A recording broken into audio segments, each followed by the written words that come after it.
Hello everyone, so if you want to set up a continuous heart rate monitoring on your Xiaomi Smart Band 9, first of all tap on the screen to activate it. Now ensure that Xiaomi Smart Band is fitted snugly on your wrist.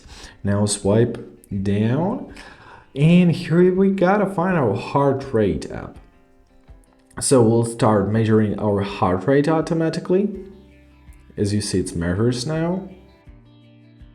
Alright, so we have a current heart rate of 70 BPM, just like this. Now let's go through this application. So here we have settings. So we have continuous smart monitoring. So set it on off, smart, 1 minute, 10 minutes, or 30 minutes. This will track your heart rate around the clock, right? Basically, that's it. If you set it up on smart, your watch will monitor your heart rate throughout the day, and that's it. I hope this video was helpful. Thank you so much for watching and have a great day.